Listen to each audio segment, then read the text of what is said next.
In the winter of 1095, as the cold wind swept across the stone courtyards and muddy roads of medieval Europe, a tremor of unrest stirred across kingdoms and manners alike.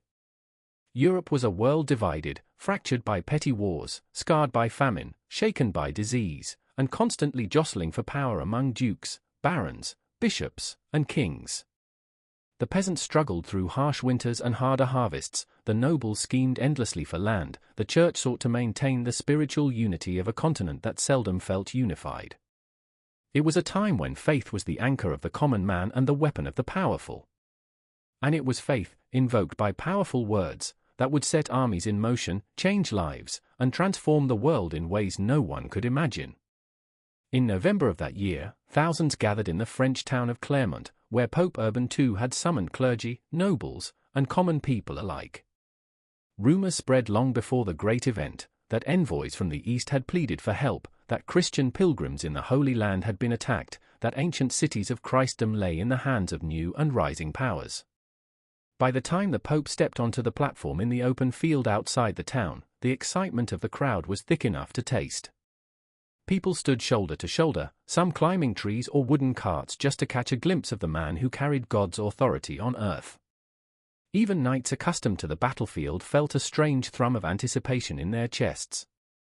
Pope Urban II was no warrior, but his voice carried with a force that cut through cold air. He spoke of Jerusalem, the holy city, the place where Christ lived, preached, and died. He spoke of pilgrims tormented, churches desecrated, sacred paths made dangerous. His words echoed the message from Byzantine Emperor Alexios I Komnenos, who asked for military assistance against the Seljuk Turks, powerful and expansionist. Yet Urban's speech went beyond politics and alliances. He transformed this call for aid into something transcendent, something that pierced the hearts of all who listened. "You must hasten to carry aid to your brethren dwelling in the east," he cried. "For they are attacked by enemies from every side. The holy city calls you. Christ commands it." Gasps rippled through the crowd. Farmers, who had never held more than a wooden pitchfork, felt stirred by visions of sacred purpose. Young nobles, burdened by family expectations and warrior culture, saw the opportunity to prove themselves in God's eyes. Even hardened knights, tired of the endless feuds and meaningless bloodshed of European wars, felt a strange awakening, as if their lives had suddenly been given direction. For years they had spilled Christian blood for land or pride. Now the Pope offered a different kind of war, a war of salvation. Urban promised more than earthly honor. He offered spiritual reward, indulgences, forgiveness, the promise of paradise. These words struck deep. In an age when salvation was the greatest concern of every soul, the Pope was offering a path that would cleanse sins and open the gates of heaven. And so the great chant was born on the lips of the crowd, Deus vult. Deus vult. God wills it. The cry spread like wildfire. Men knelt where they stood, beating their chests, tears streaming down their faces. Some ripped pieces of cloth to form makeshift crosses, tying them to their tunics or cloaks. Others ran back to their villages, spreading the message with breathless urgency. Many had never traveled beyond the next town, yet now they believed they were chosen for a mission that stretched thousands of miles toward an unknown future. The Holy War had begun, not yet on the battlefield, but in the imaginations of men and women who believed they were answering a divine call. Across France, Germany, Italy, and beyond, families wrestled with the decision. Wives tried to convince husbands to stay, priests blessed young men whose eyes gleamed with zeal, lords struggled to decide whether to send their sons into danger. Entire communities were swept into the movement. Some felt genuine piety, others felt adventure. Many were simply desperate, for food, for hope, for meaning, and the crusade offered all three. It was not only knights who took the cross. Peasants, beggars, monks, and hermits joined. Some believed the end of the world was near and saw the crusade as the final pilgrimage. The People's Crusade, inspired by preachers like Peter the Hermit, soon gathered enormous masses of untrained followers who set out even before the knights themselves. They had no strategy, no supplies, and no discipline, yet they were driven by fervor. Their stories would become both tragic and legendary. Meanwhile, the great lords prepared. Men like Bohemond of Taranto, Raymond of Toulouse, and Godfrey of Bouillon, fierce warriors known across Europe, understood the magnitude of the endeavor.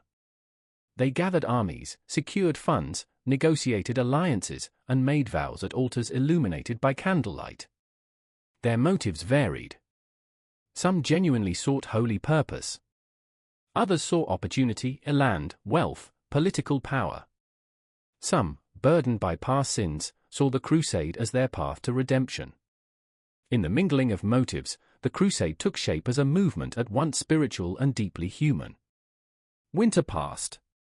Spring arrived. Europe watched the slow transformation of its world. Iron was hammered into armor, weapons were sharpened, horses were shod, wagons were loaded with dried meat, hard bread, and casks of water. Monasteries rang with prayers for the safe passage of these new warriors of Christ. Little by little, armies began to move eastward, marching through towns and villages that had never witnessed such numbers. And as they marched, the story of the Crusades began to weave itself into the sands of time. The call had been answered. The Holy War was set in motion. And the world would never be the same again. The roads of Europe had never witnessed a spectacle like this, rivers of men, women, and children moving eastward in long, slow columns that stretched beyond the horizon. Knights rode in heavy armor, infantrymen trudged on foot, peasants pushed carts piled with all they owned, priests lifted crosses before them, and nobles barked orders as their men-at-arms kept the lines from collapsing into chaos. This was not simply an army, it was a migration, a pilgrimage, a restless tide of humanity bound toward a distant and unknown destiny. From France, Italy, Germany, and beyond, the crusading forces converged on the Byzantine Empire, their paths merging like tributaries feeding into a great river. Each group had its own character. The armies of northern France marched with disciplined formations, guided by seasoned knights who had spent years battling neighboring lords. The Italians brought engineers, scribes, and merchants, for even in holy war they saw opportunity for trade. The Germans marched in thick, rumbling columns, their banners heavy with imperial symbols, their soldiers known for brutal efficiency. Yet despite their differences, all marched under the same emblem, the cross sewn onto their tunics, cloaks, and armor. The roads echoed with their prayers, songs, and arguments. At night, the camps glowed with the light of thousands of fires, each one surrounded by weary pilgrims murmuring stories of home or wondering about the unknown lands ahead. But the march was no glorious parade. Hardship struck early. Supplies dwindled sooner than expected. Many lords underestimated the number of followers who would attach themselves to the crusade, believing the armies would feed them. As the columns grew, swollen by desperate peasants seeking food and protection, pressure on resources became catastrophic. Rats infested grain stores, mold ruined supplies, horses died from exhaustion or lack of fodder. Hunger gnawed at the Crusaders before they even left Europe behind. And then there were the dangers of the road. Bandits lurked in forests, targeting small detachments and stragglers. Local rulers, wary of huge foreign armies crossing their lands, demanded payment for passage or tried to block roads with their own forces. The Crusaders often responded with violence, plundering villages for food or forcing their way through. For many peasants and lords along the route, the holy warriors felt more like invaders. Yet the Crusaders kept marching. Driven by faith, desperation, or ambition, they endured cold, rain, mud, and disease. Dysentery swept through camps, fever stole lives in the night, children died on the roadside. Priests performed endless rites, burying the dead with hurried prayers as the army moved on. Families left behind crosses made of sticks to mark the graves of those who would never reach the Holy Land. Still the march continued. When the first contingents reached the borders of the Byzantine Empire, they were shocked. They had imagined Constantinople as a city of wonder, and it surpassed even their wildest expectations. Rising like a jewel on the Bosphorus, with walls taller than anything in Europe, it shimmered with gold-domed churches, bustling markets, and architecture unlike anything the Crusaders had seen. To them it was a second Rome, a city of wealth and power almost beyond belief. Yet the Byzantines viewed the Crusaders with suspicion.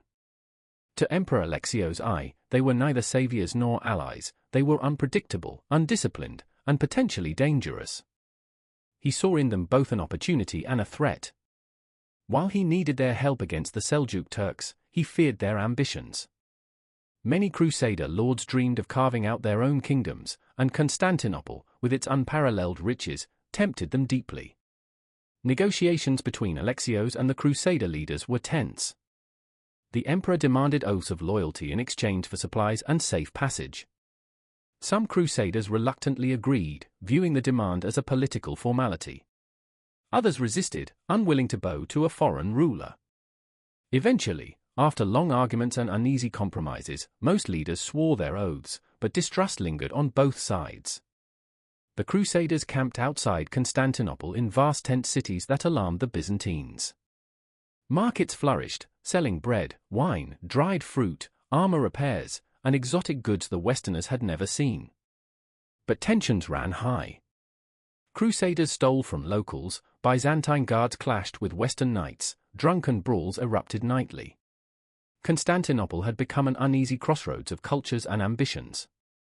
When finally the crusading hosts ferried across the Bosphorus into Anatolia, leaving Europe behind, the true struggle began. Before them lay a land of mountains, deserts, unfamiliar languages, and formidable enemies. The Seljuk Turks, unlike European armies, fought with swift horse archers, hit-and-run tactics, and a deep understanding of the terrain. The Crusaders, armored in heavy mail, struggled to adapt. Yet still they marched. And for many, the long journey had only just begun. The moment the Crusaders stepped onto Anatolian soil, they discovered that the march they had endured through Europe had only been the prologue to their suffering. The land before them was harsh, alien, and unforgiving. Rolling hills gave way to rocky plateaus, dense forests faded into burning plains. The heat was oppressive, the nights cold, and the unfamiliar terrain disoriented even the most experienced knights. The air smelled of dust and distant fires, and every sunrise brought new challenges. At first, the Crusaders expected to find villages where they could purchase supplies or forage for food. But the Seljuk Turks, anticipating their route, had already burned fields, poisoned wells, and evacuated towns. The land had been stripped bare. What remained was a barren expanse that seemed actively hostile to foreign armies. Hunger returned with a vengeance. Bread became a memory. Meat was rationed in portions too small to sustain a soldier's strength. Horses, already weakened from the long march, collapsed in the heat, their bodies quickly stripped for meat by those desperate enough to eat it. Thirst, however, was the greatest enemy. Water was scarce, and the few wells that remained were often contaminated, or worse, traps set by the Seljuks. Many Crusaders drank from muddy puddles, contracting sickness that spread rapidly. Children cried for water, soldiers fainted from dehydration, priests prayed for rain. More than once, entire units stopped marching simply because they lacked the strength to stand. The Seljuk Turks exploited these weaknesses with ruthless precision. Their horse archers circled the Crusader columns like wolves around prey, firing arrows from a distance, retreating before the heavy knights could respond. The Crusaders, trained for close combat, found themselves nearly helpless against this strategy. The heat, hunger, and exhaustion made them slow, and every skirmish drained morale further. Once, while crossing a narrow canyon, the Crusaders were ambushed from high cliffs. Arrows rained down like a deadly storm. Dozens fell instantly, pierced through armor gaps or struck in unprotected areas. Panic rippled through the column, and for a moment it seemed the entire army might be trapped and annihilated. But the knights rallied, forming tight shield walls and pushing forward until the Seljuks withdrew. It was a victory, but a costly one. Diseases spread swiftly through the camps at night. Fevers consumed soldiers who had survived battles only to fall to sickness. Frostbite struck during cold nights when no one expected such temperatures. The Crusaders had brought too many people and too few healers. Monks treated the sick with prayers, herbs, and warm cloths, but many succumbed. Burial pits were dug hastily. The dead were countless. Still, the Crusaders pressed on. One of the darkest episodes occurred near the ruined city of Zerigordos. A detachment of Crusaders seized the old fortress, hoping to secure a water source. But the Seljuks surrounded them, cutting off their access to the well. Inside the fortress, the trapped Crusaders endured days of agonizing thirst. Some tried to drink blood from their horses, others collected dew at dawn, licking moisture from cave walls. When the fortress finally fell, those who survived were enslaved or killed. The news of Zerigordo sent waves of fear through the Crusader camps. But fear soon hardened into grim determination. The Crusaders realized they were no longer fighting simply for glory or divine favor, they were fighting to survive. Then came one of the most grueling challenges, the march to Ansch. This leg of the journey was a trial of endurance unlike anything they had faced. The heat was relentless. The mountains were steep and treacherous. The Seljuks harassed them constantly. Night attacks kept them awake, arrows whistling through the dark, fires set in the hills casting eerie shadows. More horses died, and with them went the cavalry's mobility. Knights who once rode fearlessly into battle now trudged alongside peasants, their heavy armor weighing them down. Many discarded their shields, keeping only their swords. The proud banners that had once flown high over the armies now hung in tatters. Yet through all this suffering, something else emerged, a kind of grim unity. Lords who once squabbled over precedence now shared bread with their men. Soldiers who had never spoken to each other before now marched side by side, bonded by shared hardship. Priests moved through the ranks offering blessings, hearing confessions, and reminding the Crusaders why they had set out in the first place. Faith, tested and battered, became their anchor.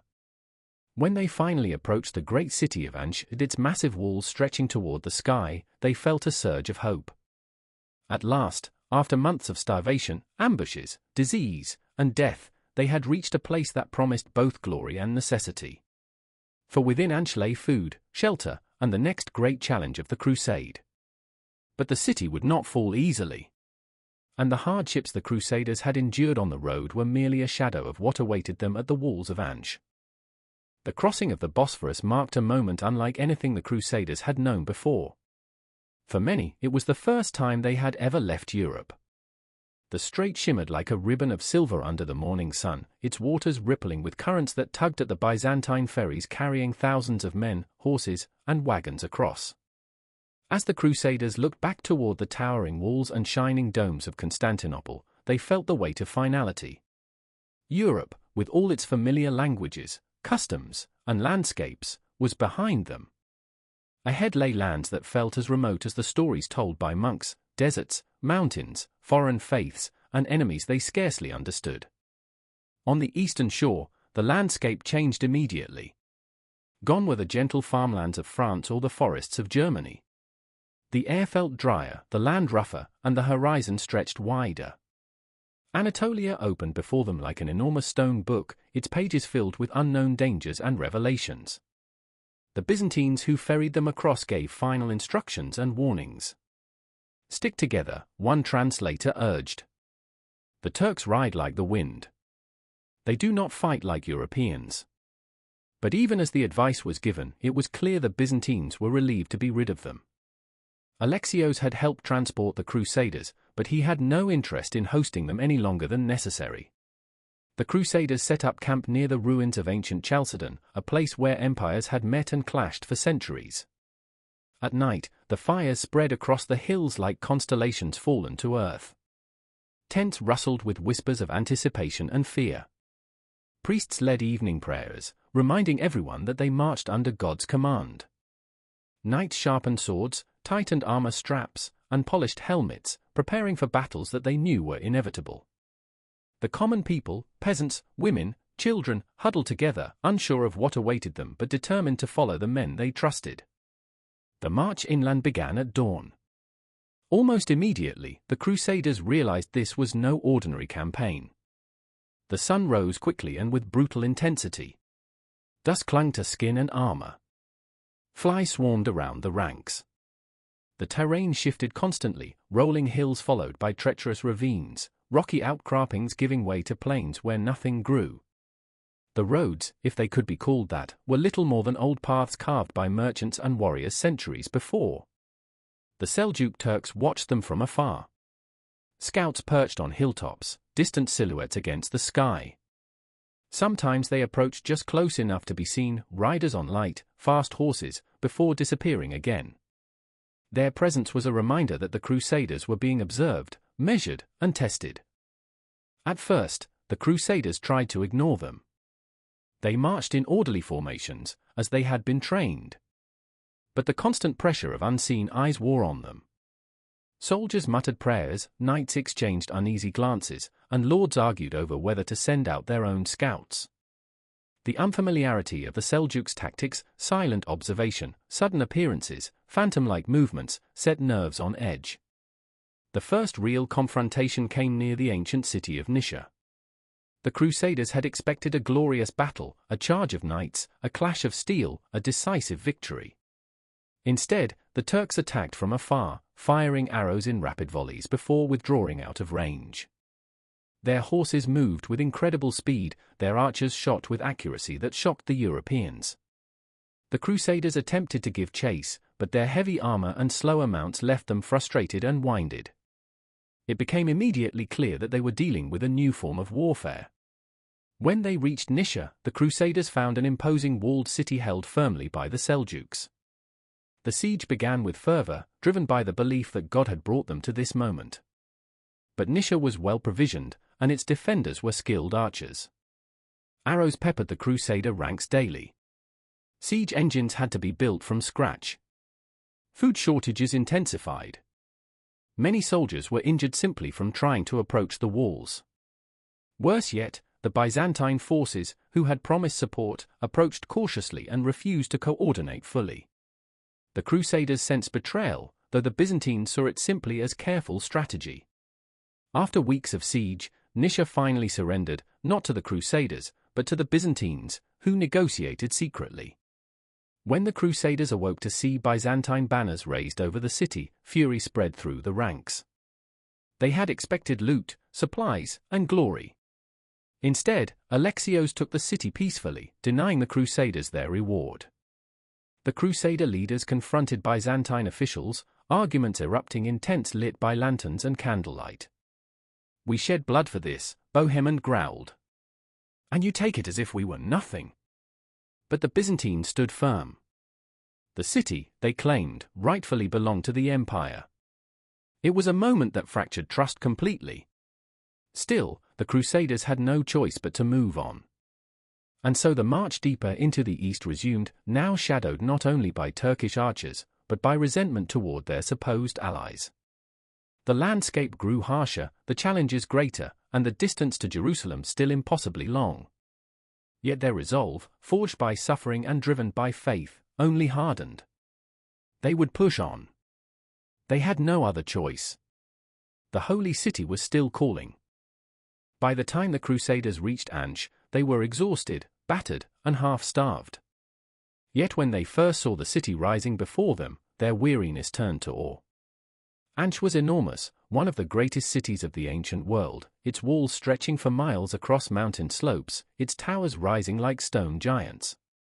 It was a fortress built to withstand empires. For the Crusaders, capturing it would be both glory and necessity. For without control of Ansh, the march to Jerusalem would be impossible. The siege began with hope, but soon revealed itself as a nightmare. To encircle Ansh was an impossible task, the city was simply too large.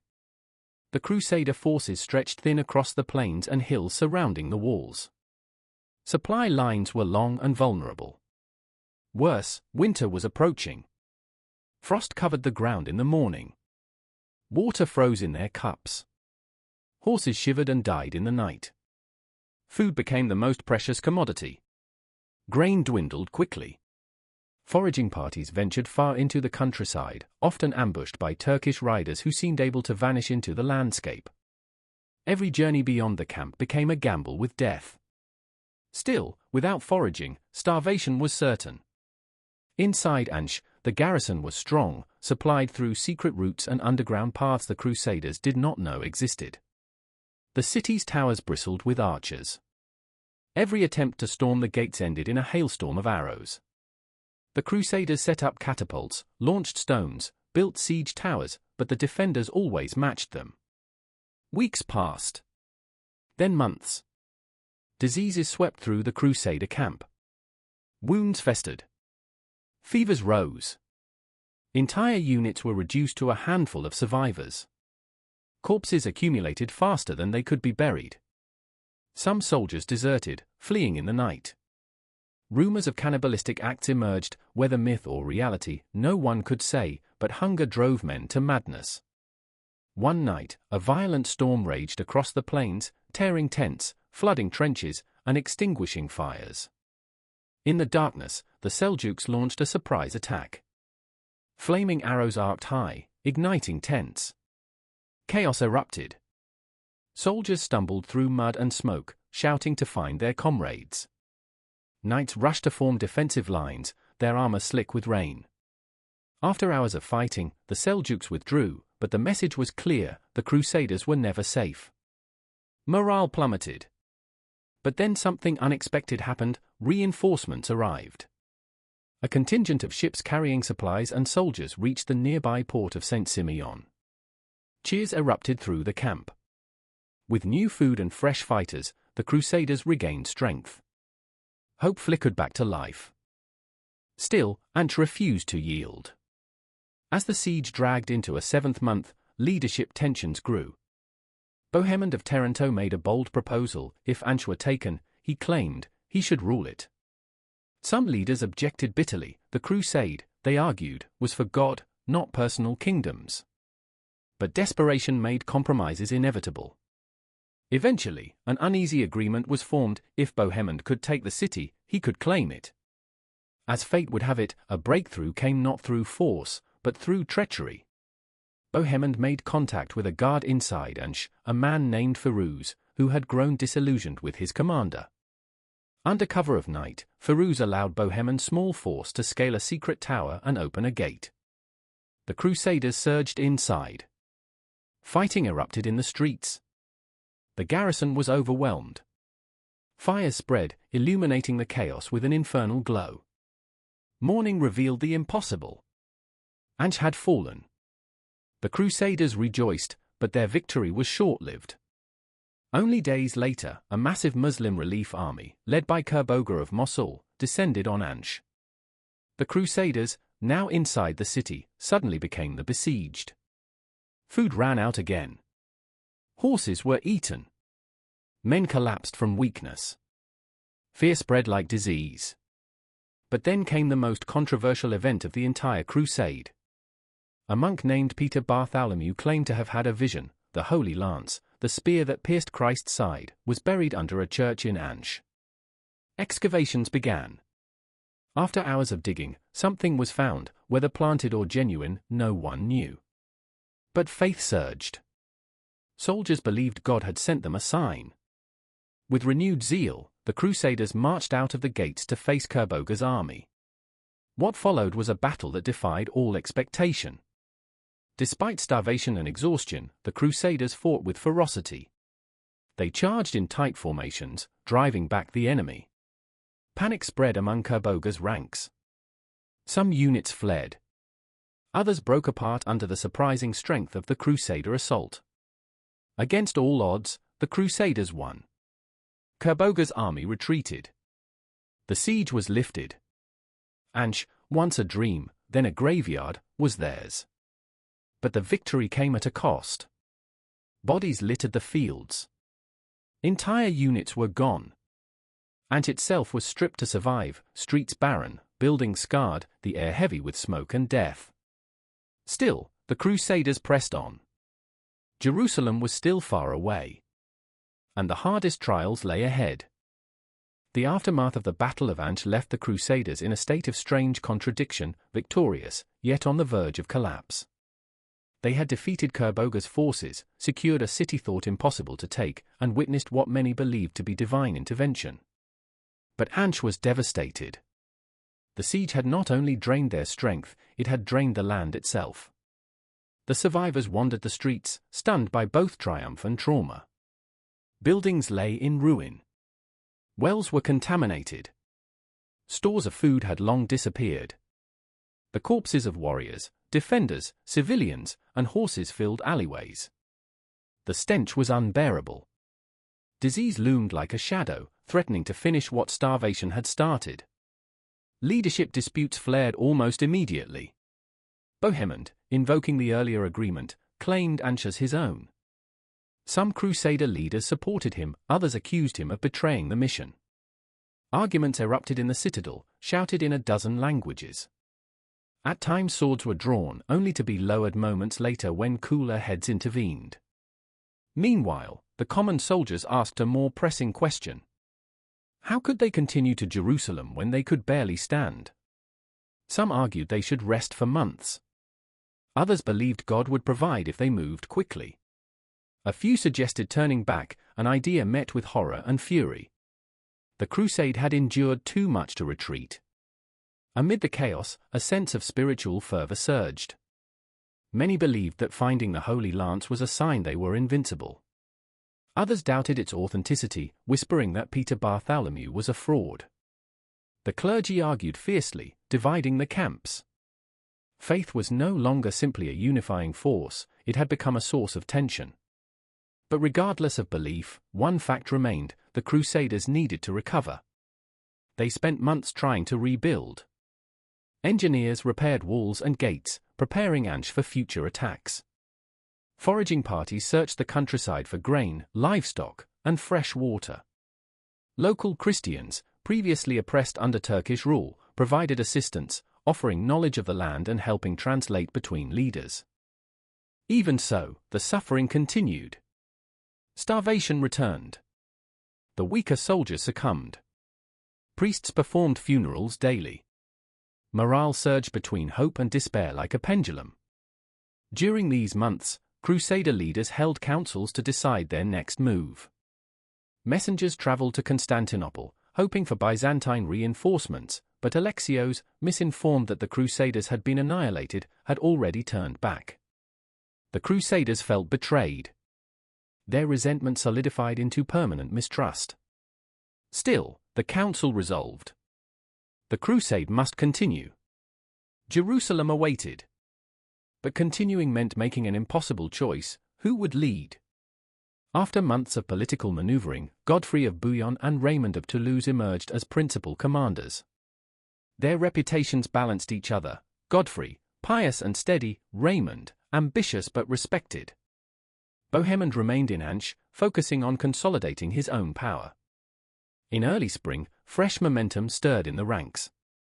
Word spread that the armies would march again. Soldiers patched their armor, sharpened their blades, and repaired their shields. Priests blessed weapons and sang hymns to inspire those who still doubted their strength. The departure from Ansch was bittersweet. The city had nearly destroyed them, yet it had also forged them.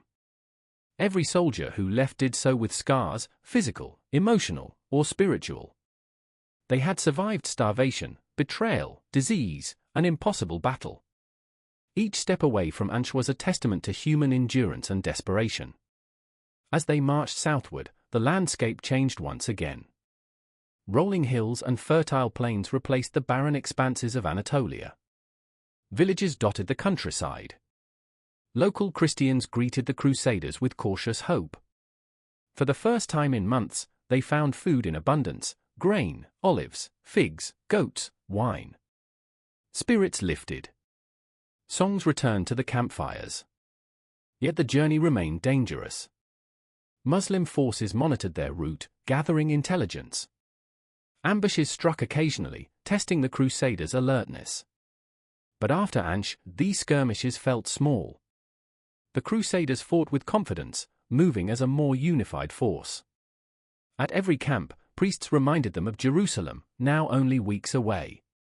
The holy city, spoken of in sermons and whispered in prayers, felt like a distant dream finally taking shape. Soldiers debated what it might look like. Knights imagined the glory of capturing it. Pilgrims wept at the thought of seeing the tomb of Christ. Hope, after so much darkness, burned brightly. But so did fear. For everyone knew that Jerusalem would not fall easily. It was heavily fortified, defended by seasoned troops, and held sacred by the very people they would face. The road ahead carried not only promise, but dread.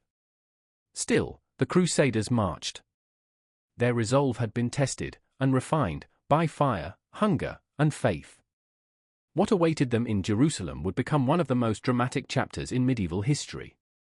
And as they continued south, the sands of the Holy Land rising around them, they felt themselves moving not only toward a city, but toward destiny.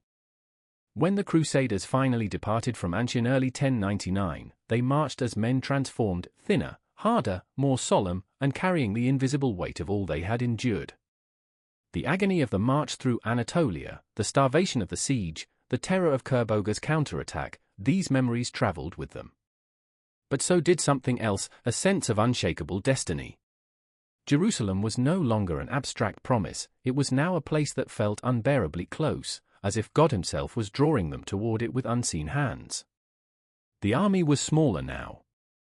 Where once hundreds of thousands had begun the journey from Europe, only a fraction remained. Those who marched south were the survivors, the iron core of the First Crusade. Brutality had carved away all weakness. What was left was a force held together by faith, fear, and the belief that they were living through a divine story. Their route from Antioch took them along the Syrian coast, through lands far more hospitable than the barren wastes of Asia Minor. Fields stretched green and wide. Villages were fertile. Streams and springs appeared at regular intervals. For the first time in months, the Crusaders could drink without fear of poisoned wells or ambushes. The abundance rejuvenated them. Even their horses, emaciated during the siege, began to regain strength. But the journey was not without danger. The Muslim rulers along the coast understood the Crusaders' aim, and many adopted a strategy of survival rather than direct confrontation. Some offered supplies in exchange for safe passage. Others fortified their towns but avoided open battle. Skirmishes occurred, arrows fired from distant hillsides, sudden charges by light cavalry, but nothing compared to the horrors of the past year. The Crusaders, now experienced in Eastern warfare, repelled these attacks with disciplined formations and steady resolve. As they moved south, the geopolitical landscape shifted dramatically. Rivalries between Muslim leaders created unexpected advantages. The Fatimid Caliphate of Egypt, Jerusalem's current ruler, was hostile to the Seljuk Turks of Syria. This division meant the Crusaders were not confronted by a unified force. It was one of the crucial strokes of fortune that allowed the First Crusade to continue. Cities like Tortosa and Jabala negotiated peace. The great port of Latakia provided much-needed supplies. But the march also brought them to moments of deep emotional weight, especially at the city of Latakia, where Greek Christians welcomed them with processions, hymns, and tears. To many Crusaders, these scenes reinforced the belief that they were liberators, carrying out God's work. The most significant stop came at Tripoli. The ruler of the city, Farqa al-Mulk, struck a truce with the Crusader leaders. He provided horses, grain, and guides. The Crusaders, in turn, spared the surrounding villages. It was a rare moment of diplomacy amid a brutal war. Some chroniclers speak of generous feasts where both sides exchanged gifts, silver cups, salted fish, robes embroidered with gold thread. For a moment, the Crusaders tasted peace. But beyond Tripoli lay the long, arid ridge toward the south. As the climate shifted, so did their spirits. The closer they drew to the Holy Land, the more restless the army became. Some knights wept openly during prayer. Pilgrims clutched rosaries with trembling fingers. Priests recited psalms through the nights. Many believed angels escorted them. Others whispered that demons tempted them to despair. The psychological weight of approaching the final goal was immense. Then, near the end of spring, as they crested a ridge overlooking the wide valley south of Arca, the scouts returned with the words every crusader had dreamed of hearing. Jerusalem is near. The reaction was overwhelming. Some fell to their knees in the dust. Some sang hymns. Some simply stared, unable to speak. And when, days later, the vanguard climbed to a high plateau and saw the holy city glimmering in the distance, its golden light shimmering in the desert haze, the Crusaders erupted in sobs, shouts, prayers, and chants. They dropped to the ground, pressing their faces to the sand. For many, the sight alone was worth the suffering of the past years. But all quickly turned to grim realization. Jerusalem was fortified. strongly. High walls. Deep ravines. Towering gates. A garrison prepared for siege. The Fatimid forces inside had already begun stockpiling supplies, repairing battlements, and expelling Christians who might aid the invasion. Wells outside the city were poisoned. Flocks and herds were driven inside. The defenders were determined. The Crusaders, however, were unstoppable now. All doubts, conflicts, and divisions were pushed aside. Every soldier understood Jerusalem was not simply a city. It was the reason they had survived starvation, disease, betrayal, and hellish warfare.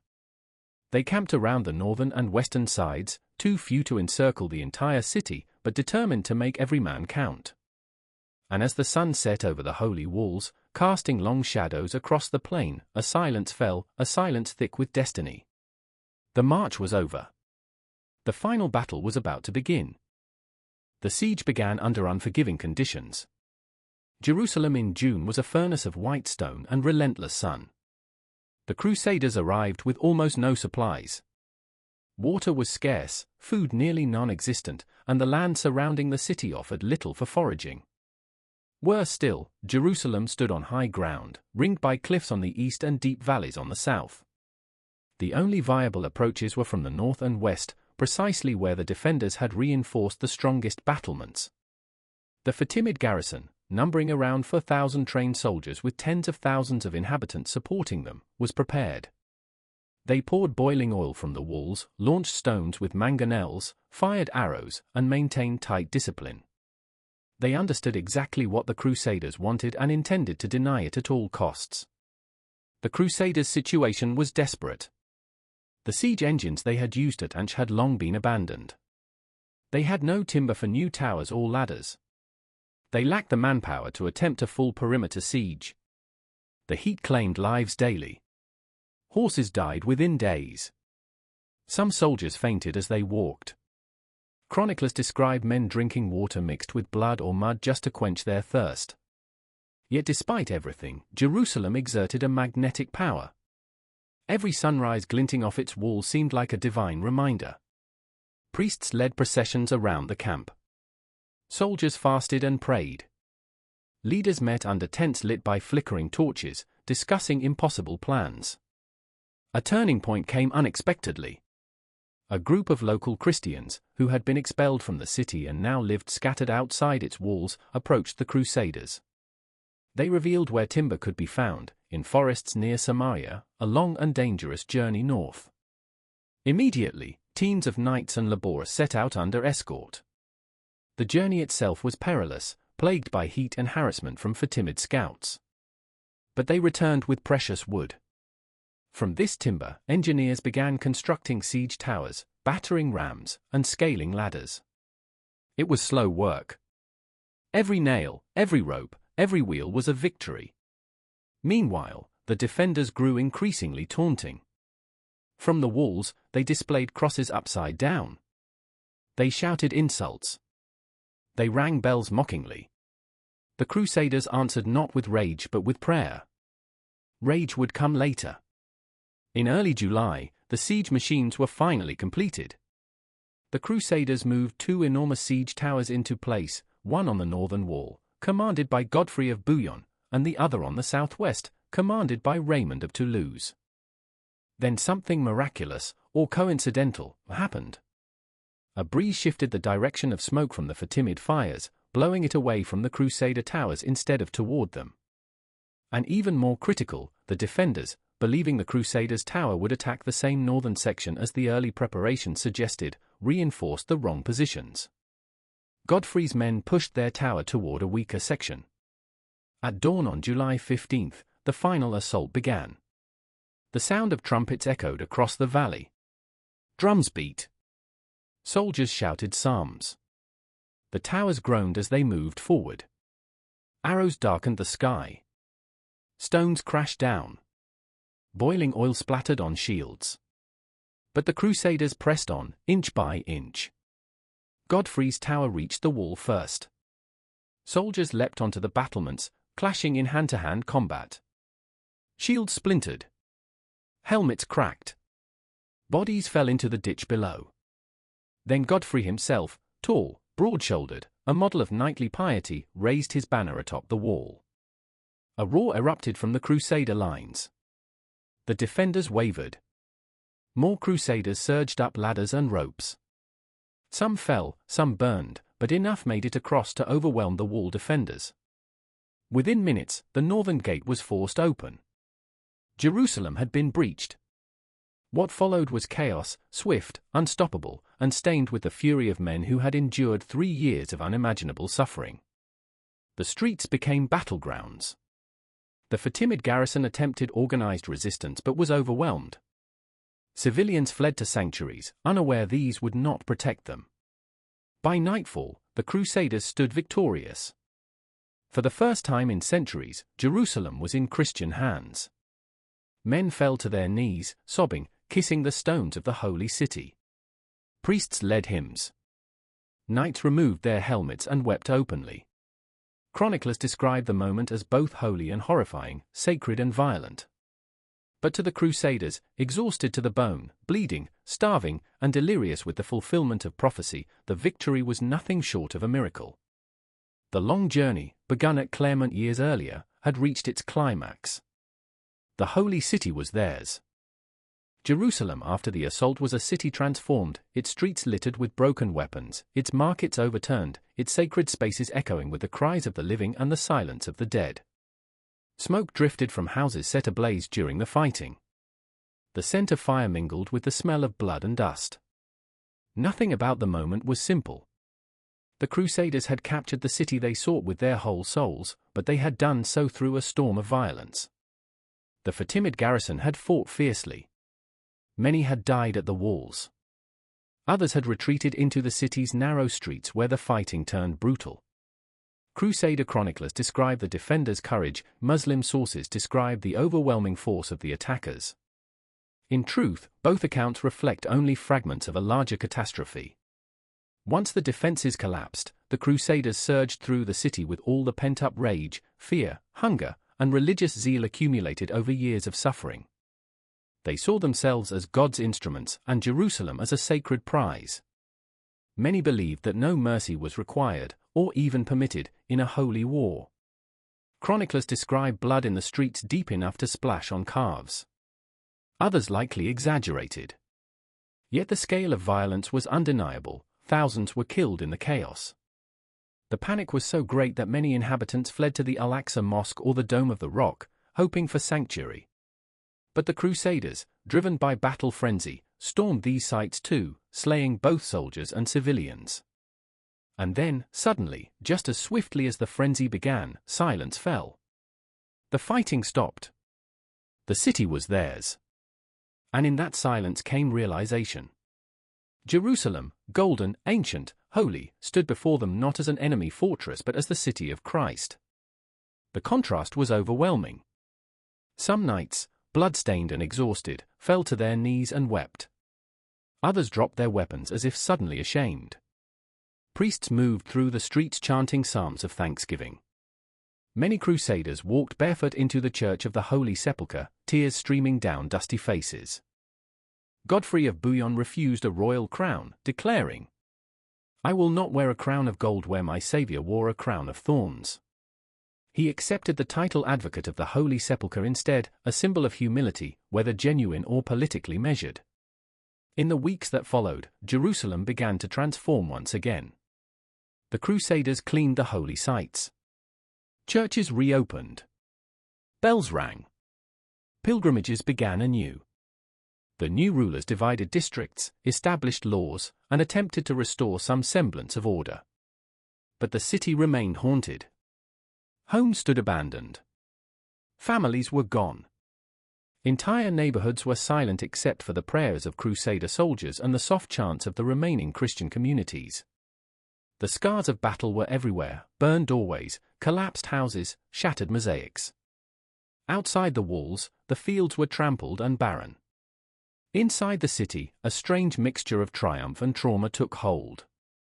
The Crusaders rejoiced in their victory, yet the price they had paid and exacted could not be ignored. Some knights confessed anxieties and doubts to priests. Others hardened themselves, believing that divine will justified all actions. Meanwhile, news of Jerusalem's fall spread across the Islamic world, igniting shock, grief, and rage that would shape wars for decades to come. But for the moment, for that brief, complex, and transformative moment, the Crusaders stood atop the walls of the Holy City, banners fluttering in the dry summer wind, gazing out at a world forever changed. Jerusalem burned behind them. History burned before them. And the Crusades, far from ending, were only just beginning. The fall of Jerusalem in July 1099 sent shockwaves across the Islamic world. At first, disbelief reigned. Reports arrived slowly, carried by terrified refugees. The walls had been breached, the Fatimid garrison slaughtered, and the holiest city in Islam's western sphere was now in Christian hands for the first time in centuries. Many Muslim rulers had dismissed the Crusaders as a temporary nuisance, ragged foreigners who wandered aimlessly and fought among themselves. But now, with Jerusalem gone and the Levant's strategic balance shattered, those same rulers awakened to a terrifying reality: a new power had carved itself into the heart of the Middle East. Yet the Muslim response did not come immediately, nor unified. The Islamic world at this time was fractured, divided between the Sunni Seljuk sultanates in Syria and Mesopotamia and the Shi'a Fatimid Caliphate in Egypt. Their rivalry had weakened both, and their armies were exhausted by years of internal wars. It was this division that had enabled the Crusaders to seize and shun Jerusalem in the first place. But the shock of Jerusalem's fall began to change everything. In Damascus, Aleppo, Mosul, and Cairo, poets, scholars, and soldiers all demanded action. Preachers called the loss of the holy city a humiliation that must be avenged. Hostile rulers suddenly found themselves bound by a common outrage.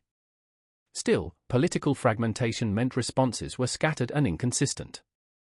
The first organized counterattack came from the Fatimids. The loss of Jerusalem was a direct blow to their authority, and the vizier Al-Afdal quickly assembled a new army in Egypt. He believed the Crusaders were exhausted, fractured, and incapable of defending their newly acquired territories. He was only half wrong. The Crusaders indeed were fewer in number and stretched thin. They had carved several small states along the coast: the Kingdom of Jerusalem, the County of Tripoli, still forming, the Principality of Ansh, and the County of Edessa. These states had limited manpower. Their garrisons were small. Their rulers bickered endlessly. Many Crusaders, having fulfilled their vow to reach Jerusalem, returned to Europe. The remaining knights faced a vast territory, surrounded by hostile lands and reliant on fragile supply lines. Still, they held something precious: momentum. And zeal hardened by victory. In late 1099, only months after Jerusalem's fall, the Fatimid army marched north from Egypt. They were confident. They vastly outnumbered the Crusaders. Their troops were fresh, well-fed, and well-equipped. Al-Afdal believed reclaiming Jerusalem would take days, not weeks. The Crusaders prepared as best they could. Godfrey of Bouillon, now the de facto ruler of Jerusalem, gathered every knight and foot soldier available. Reinforcements from the coastal city of Jaffa trickled in. Messengers raced north, begging for aid from Ansh and Edessa, but distance and politics meant little help would arrive in time. The confrontation came at Ascalon, a strategic Fatimid fortress on the coast. The Fatimids camped in vast numbers across the plains near the city, their banners fluttering above thousands of tents. Godfrey, knowing he could not withstand a siege, chose audacity. He launched a surprise attack at dawn on August 12, 1099. The Crusader army, perhaps only 10,000 strong, charged into an enemy force more than twice its size. What followed was a whirlwind of chaos. Crusader infantry smashed into the Fatimid center. Knights drove lances deep into enemy lines. The Fatimids reeled, caught off guard and struggling to organize.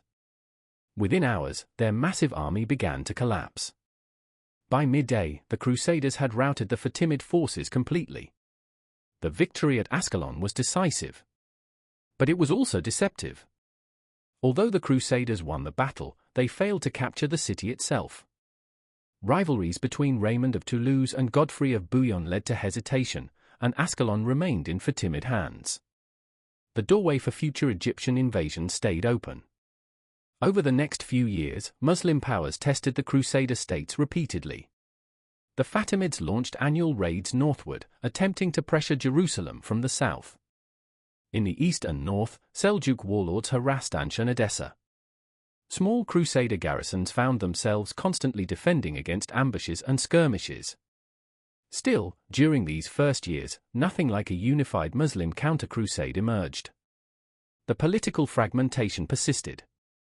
The Crusader states survived, not because of overwhelming strength, but because the Islamic world had not yet produced a leader capable of uniting its many factions. But this would not last. New figures were rising in the east, ambitious, charismatic, and determined to reverse the Crusader victories. Men like Imad ad-Din Zengi in Mosul, Nur ad-Din in Syria, and eventually Saladin in Egypt and Syria would begin shaping a new, united Muslim response. The Crusaders sensed the winds shifting. Fortifications expanded. Alliances formed. Knights trained relentlessly. Every pilgrim caravan entering Jaffa brought news of new emirs, new armies, new threats. The First Crusade had been a miracle of faith and fortune. But the future promised a far more dangerous world.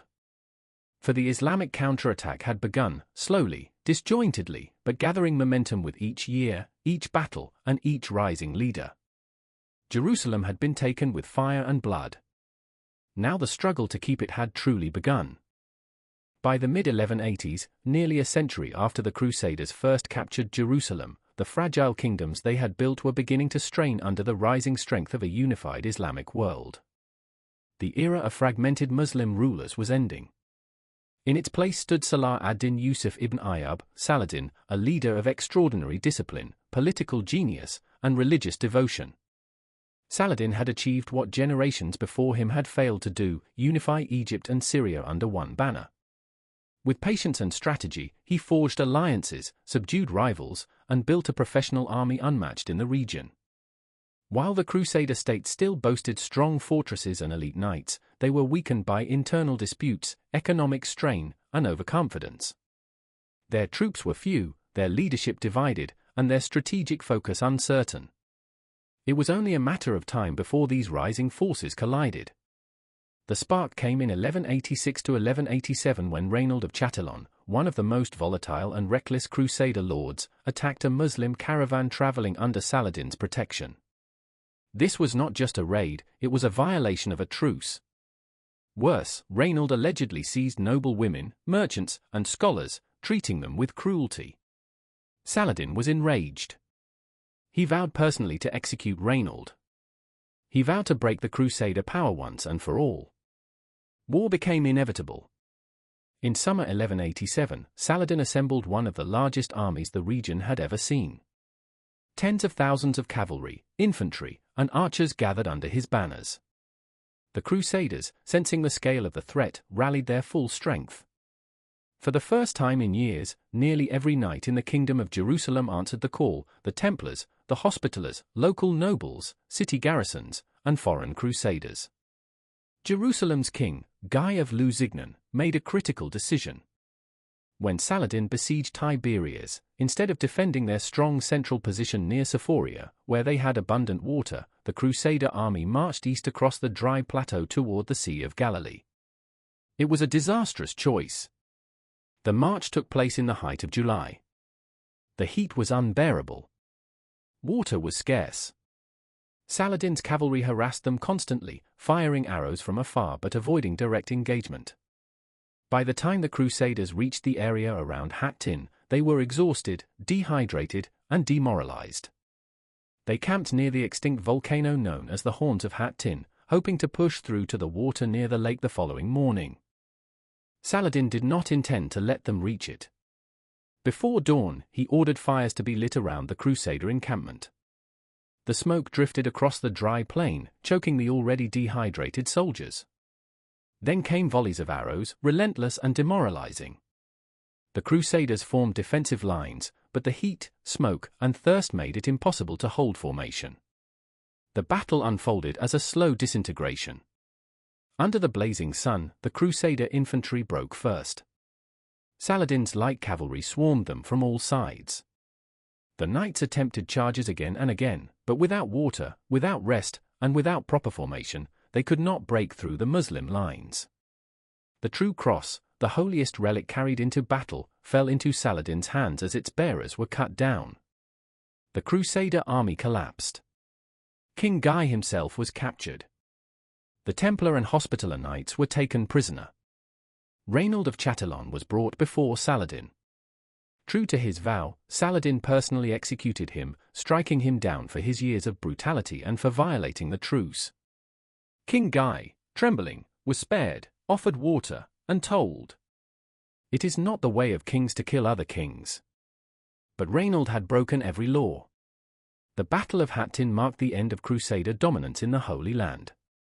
Within months, Muslim forces reclaimed city after city, Acre, Nablus, Jaffa, Sidon, and eventually Jerusalem itself, where Saladin allowed the Christian population to ransom themselves rather than face slaughter.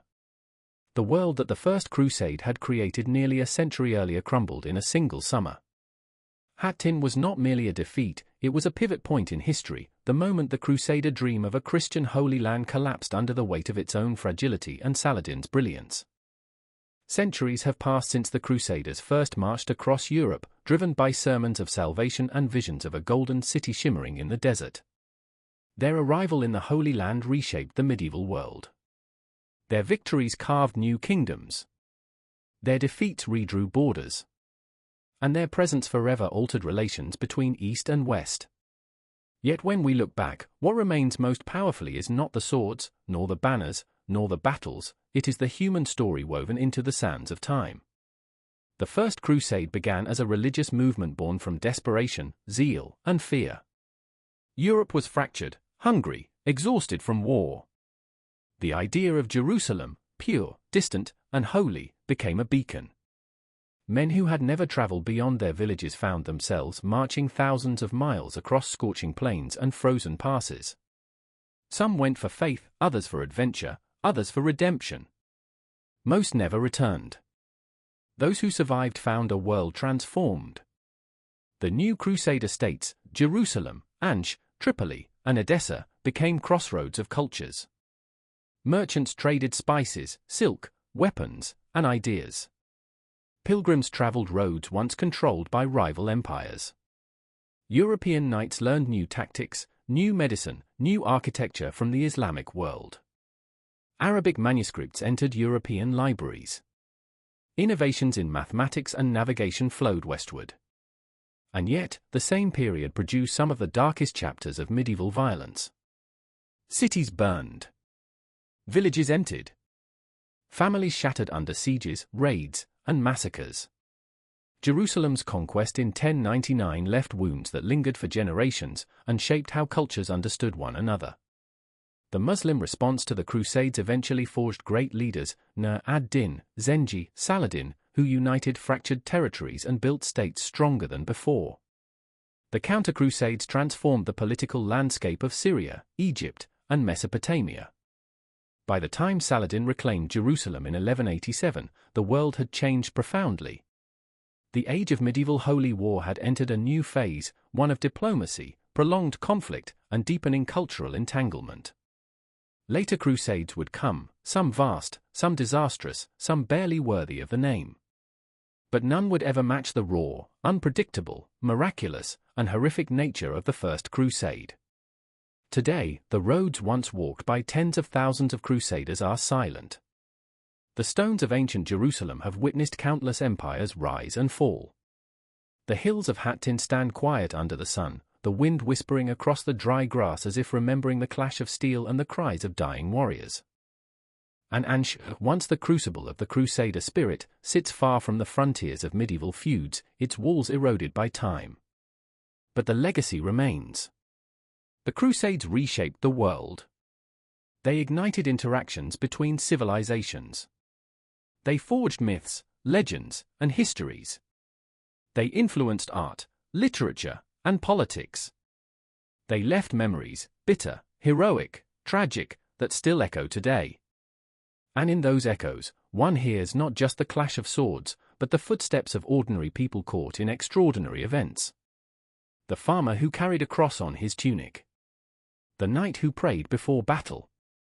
The woman who fled as walls fell. The child who watched strangers march into his village. Their stories are the true history of the Crusades. And in the shifting sands of the Middle East, under the same sun that once burned the Crusader armies, their voices remain, soft, distant, but unforgettable.